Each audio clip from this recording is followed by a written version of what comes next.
ಇನ್ನು ಹಾಲಿನ ದರ ಏರಿಕೆಯ ಬೆನ್ನಲ್ಲೇ ಮತ್ತೊಂದು ಶಾಕ್ ಸಾರ್ವಜನಿಕರಿಗೆ ತಟ್ಟಲಿದೆ. ಹಾಲಿನ ದರ ಏರಿಕೆ ಬೆನ್ನಲ್ಲೇ ಕರೆಂಟ್ ಶಾಕ್. ಇವತ್ತು ವಿದ್ಯುತ್ ದರ ಏರಿಕೆ ಅಧಿಕೃತ ಘೋಷಣೆಯಾಗುತ್ತೆ. ಕೆಲವೇ ಕ್ಷಣಗಳಲ್ಲಿ ವಿದ್ಯುತ್ ದರ ಪರಿಷ್ಕರಣೆ ಘೋಷಣೆಯಾಗಲಿದೆ.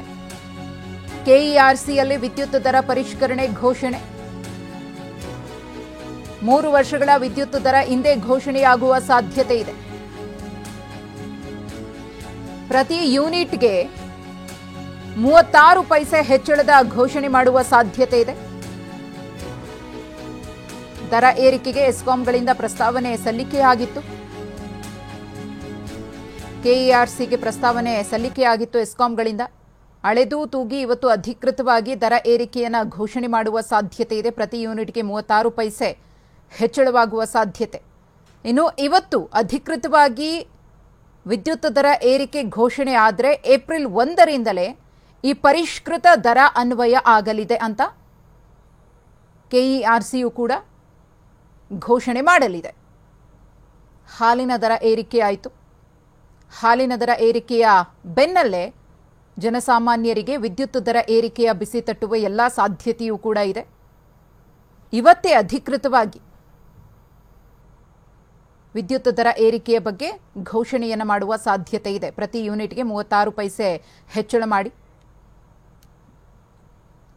ವಿದ್ಯುತ್ ದರವನ್ನು ಏರಿಕೆ ಮಾಡಬೇಕು ಅಂತ ಹೇಳಿ ಕೆಇಆರ್ಸಿ ಪ್ರಸ್ತಾವನೆಯನ್ನ ಸಲ್ಲಿಕೆ ಮಾಡಲಾಗಿತ್ತಲ್ಲ, ಅದನ್ನು ಸ್ವೀಕಾರ ಮಾಡಿ ಅಳೆದು ತೂಗಿ ಎಸ್ಕಾಂಗಳಿಂದ ಬಂದಂತಹ ಮನವಿಗೆ ಇದೀಗ ಸ್ಪಂದಿಸಿ ವಿದ್ಯುತ್ ದರವನ್ನು ಏರಿಕೆ ಮಾಡುವ ನಿಟ್ಟಿನಲ್ಲಿ ನಿರ್ಧಾರವನ್ನು ತೆಗೆದುಕೊಳ್ಳಲಾಗಿದೆ. 3 ವರ್ಷಗಳ ವಿದ್ಯುತ್ ದರ ಇವತ್ತೇ ಘೋಷಣೆಯಾಗುವ ಸಾಧ್ಯತೆ.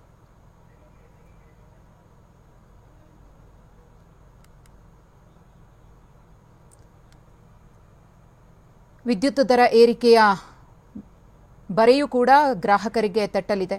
ಇದೇ ರೀತಿಯಾಗಿ ಒಂದೊಂದೇ ದರ ಏರಿಕೆ ಆದರೆ ಬದುಕೋದು ಹೇಗೆ ಅಂತ ಹೇಳಿ ಈಗಾಗಲೇ ಜನಸಾಮಾನ್ಯರು ಕೂಡ ಪ್ರಶ್ನೆಯನ್ನು ಮಾಡ್ತಿದ್ದಾರೆ. ಹಾಲಿನ ದರ ಏರಿಕೆ ಆಯಿತು, ಬಸ್ ಟಿಕೆಟ್ ದರ ಏರಿಕೆ ಆಯಿತು, ಮೆಟ್ರೋ ಟಿಕೆಟ್ ದರ ಏರಿಕೆ ಆಯಿತು. ಒಂದು ಕಡೆ ಉಚಿತವಾಗಿ ಗ್ಯಾರಂಟಿಗಳನ್ನು ಕೊಡ್ತೀವಿ ಅಂತಾರೆ, ಮತ್ತೊಂದು ಕಡೆ ಈ ರೀತಿಯಾಗಿ ವಸೂಲಿ ಮಾಡ್ತಾರೆ. ಇಲ್ಲಿಂದ ತಗೊಂಡು ಅಲ್ಲಿಂದ ಕೊಟ್ಟರೆ ಏನು ಪ್ರಯೋಜನ ಅಂತ ಹೇಳಿ ಜನಸಾಮಾನ್ಯರು ರಾಜ್ಯ ಸರ್ಕಾರದ ವಿರುದ್ಧ ಕಿಡಿಕಾರ್ತಾ ಇದ್ದಾರೆ. ಒಂದು ವೇಳೆ ಸಂಬಂಧಪಟ್ಟಂತಹ ಇಲಾಖೆಯ ಸಚಿವರಿಗೆ ಕೇಳಿದ್ರೆ ತುಂಬಾ ವರ್ಷಗಳಿಂದ ಹೈಕ್ ಮಾಡಿರಲಿಲ್ಲ, ಹಾಗಾಗಿ ಹೈಕ್ ಮಾಡಬೇಕಾದಂತಹ ಅನಿವಾರ್ಯತೆ ಇದೆ ಅನ್ನೋ ಸಬೂಬನ್ನ ಕೊಡ್ತಾರೆ.